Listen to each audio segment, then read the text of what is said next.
Hello friends, welcome to Swapna creations. ఇప్పుడు మనం articles full length video చూద్దాం.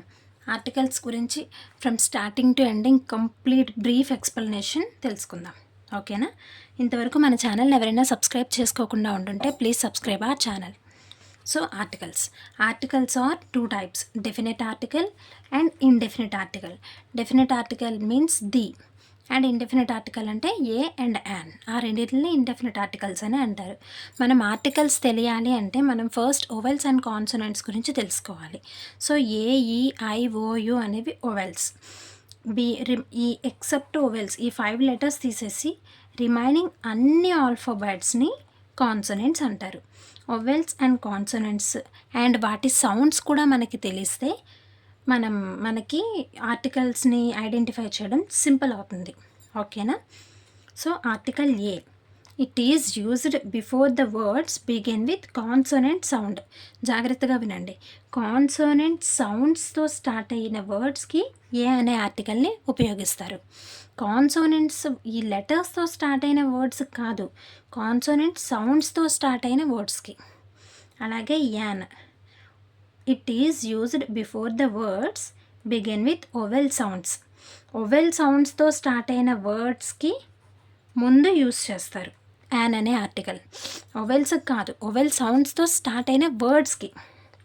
ఓకేనా? ది అంటే ది అనే డెఫినెట్ ఆర్టికల్ని దేనికి వాడతారు? యూనిక్ థింగ్స్ అంటే ఒక్కటే ఉంటాయి అలాంటి, అంటే ఇప్పుడు సన్, ఎర్త్, మూన్ ఇలాంటివి సింగిల్ కదా, అలాంటి యూనిక్ థింగ్స్కి మాత్రమే ది అనే ఆర్టికల్ని యూజ్ చేస్తారు. సో ముందు ఏ అంటే కాన్సోనెంట్ సౌండ్స్కి వాడతారు, యాన్ అనేది ఓవెల్ సౌండ్స్కి వాడతారు అని చెప్పారు. బాగానే ఉంది. సో కాన్సోనెంట్ సౌండ్స్ అంటే ఏంటి, ఓవెల్ సౌండ్స్ అంటే ఏంటో కూడా మీరు ముందు తెలుసుకోవాలి కదా. అవి ఇప్పుడు తెలుసుకుందాం. చూడండి, ఓవెల్ సౌండ్స్. ఓవెల్స్ అంటే ఏ, ఈ, ఐ, ఓ, యుని ఓవెల్స్ అంటారు. సో ఓవెల్ సౌండ్స్ అంటే ఇప్పుడు తెలుగులో అక్షరమాల అందరికీ ఐడియా ఉంది కదా, ఆ అక్షరమాలకి అనుగుణంగా చూసుకోవాలి. ఆ టు అమ్మహా లోపు ఏదైనా వర్డ్ని పలికినప్పుడు మనకి స్టార్టింగ్ లెటర్ ఆ నుండి అమ్మహా లోపు వచ్చినట్లయితే వాటిని ఓవెల్ సౌండ్ అంటారు. రిమైనింగ్ ఏ సౌండ్ పలికినా దాన్ని కాన్సోనెంట్ సౌండ్స్ అంటారు. ఈ సౌండ్స్ని తెలుగు అక్షరమాలని అనుసరించి పాటించాలి.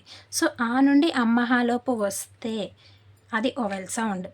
అంబ్రెల్లా ఉంది, యూతో స్టార్ట్ అయింది, ఇది ఓవెల్, అందుకని మనం యాన్ రాయలేదు. ఓవెల్ వచ్చిందని యాన్ రాయలేదు, ఓవెల్ సౌండ్ వచ్చిందని. అంబ్రెల్లా ఉంది, యుంబ్రెల్లా అనం కదా, అంబ్రెల్లా ఆ. So an. హానర్ అనకూడదు దీన్ని, it's a silent word, right? Honour, honour. O అనేది ఆ నుండి అమ్మహాలోపే ఉంటుంది కదా. ఆ ఈ ఊ ఆరు, ఏ ఐ ఓ ఔ కదా. సో ఓ అనేది ఆ నుండి అమ్మహా లోపే, ఈ బిట్వీన్లోనే ఉంటుంది కాబట్టి యాన్ ఆర్, యాన్ ఎపిక్ ఏ, యాన్ ఆపిల్ ఆ. సో అలాగే చూడండి, కాన్సోనెంట్ సౌండ్స్ అంటే ఏంటో చూద్దాం. ఇవి కాన్సోనెంట్ లెటర్స్ కదా. సో కాన్సోనెంట్ సౌండ్స్కు ఏ అనేది వాడాలి. యూరోపియన్, ఇక్కడ చూడండి ఈ అనేది ఇది ఓవెల్, మనకు తెలిసినంత వరకు ఈ అంటే ఓవెల్. బట్ ఇది చూడండి, ఈరోపియన్ అని చదవం కదా, యూరోపియన్, యు. యూరోపియన్ అంటే యు. ఈ యు అనే లెటరు ఆ నుండి అమ్మహా లోపు ఉందా? లేదు. సో ఏ అనే ఆర్టికల్ని యూజ్ చేయాలి, ఎందుకంటే ఇది కాన్సోనెంట్ సౌండ్. ఆ నుండి అమ్మహా లోపు ఉంటే మాత్రమే అది ఓవెల్ సౌండ్. ఇది చూడండి, ఎపిక్, ఆపిల్, ఆనర్, అంబ్రెల్లా, ఈ లెటర్స్ అన్నీ ఆ నుండి అమ్మహా లోపు ఉండేవి, అందుకని యాన్ వాడాం.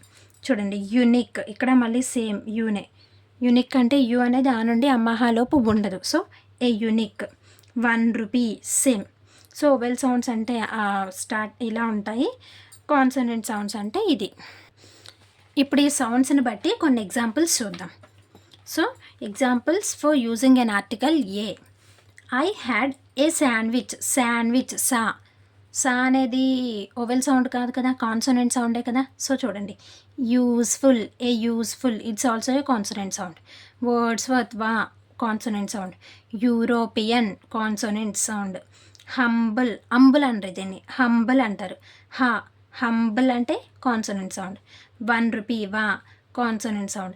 ఆ నుండి లోపు ఏ వర్డ్ అయితే స్టార్టింగ్ మనం పలుకుతామో దాన్నే ఓవెల్ సౌండ్ అంటారు. సో ఇవన్నీ చూడండి, precious consonant sound, BA consonant sound, what glass consonant sound, ఇలా ఇవన్నీ కాన్సనెంట్ సౌండ్సే అవుతాయి. And next coming to the vowel sounds అంటే using an article an. So umbrella చూడండి, అంబ్రెల్లా అంటున్నాం కాబట్టి యాన్. సో ఆర్డినరీ, ఇక్కడ కూడా యాన్, ఆర్డినరీ. అండ్ ఆఫ్రికన్, అన్నిటికీ చూసారా పలుకుతుంది, ఎగ్ ఏ పలికింది, it's also a vowel sound. Ocean vowel sound. Unfortunate vowel sound. MBA A vowel sound. Apology vowel sound. ఇలా ఓవెల్ సౌండ్స్ పలికిన అన్నిటికీ యాన్ అని, కాన్సనెంట్ సౌండ్స్ పలికిన ప్రతి దానికి ఏ అని. ఆ వర్డ్ యొక్క స్టార్టింగ్ లెటర్ పలికే సౌండ్ని మనం అబ్జర్వ్ చేయాలి. ఆ లెటర్ ఉందని ఇక్కడ యూరోపియన్లో ఈ ఉందని యాన్ రాసేయడం, యూనివర్సిటీలో యూ ఉంది కదా అని యాన్ రాసేయడం చేయకూడదు. ఎప్పుడు ఓవెల్స్ అండ్ కాన్సనెంట్స్ బట్టి ఆర్టికల్స్ ఐడెంటిఫై చేయకూడదు. ఓవెల్ సౌండ్స్ అండ్ కాన్సనెంట్ సౌండ్స్ని బట్టి ఆర్టికల్స్ని ఐడెంటిఫై చేయాలి. Coming to the using of article the. Unique things అంటే చెప్పాను కదా already, earth, moon, sky, sun, ఇవన్నీ యునిక్ థింగ్స్. సో ఇలాంటి వాటికి the earth, the moon, the sun, అలా. Next rivers. ఇంకా చెప్పాలి అంటే గంగా అనేది ఒకటే ఉంటుంది, it's also unique thing. But మీకు ఐడెంటిఫై అవ్వాలని కొన్ని ఎగ్జాంపుల్స్ చెప్తున్నాను. యునిక్ థింగ్స్ అని సింపుల్గా చెప్పేయచ్చు. యునిక్ థింగ్స్ అన్నిటికీ దీనే వాడతారు. ది గంగా రివర్ అనేది యునిక్ థింగ్ కాదా, బట్ రివర్స్కి వాడతారని మీకు ఐడియా వస్తుందని ఇలా. ఓషన్స్లో Pacific Ocean, the Pacific, the Arabian Sea, mountains చూడండి, ది హిమాలయాస్ అయితే ఒకటే ఉంది కదా, so it's also unique thing. The Vindhyas, holy books also, the Ramayana, the Bible, and musical instruments, the tabla, the violin. Next చూడండి, who invented the microscope, the microscope. ఎవరు ఇన్వెన్షన్స్కి అన్నిటికి microscope అనేది ఎన్ని రకాల ఎన్నైనా ఉండొచ్చు, బట్ మైక్రోస్కోపే. సో ది ఇన్వెన్షన్స్కి కూడా వాడతారు ది మైక్రోస్కోప్. అండ్ బాడీ పార్ట్స్కి also, the head, the nose, the eyes, అలా. నెక్స్ట్ మెజర్మెంట్స్ అంటే litre, the volumes, the cubes అంటాం కదా, సో మెజర్మెంట్స్కి ఆల్సో. ఇలా యునిక్ థింగ్స్కి అన్నిటికీ ఆర్టికల్ ది అనేది వాడతాం. So this is the brief introduction about articles, guys. Thank you.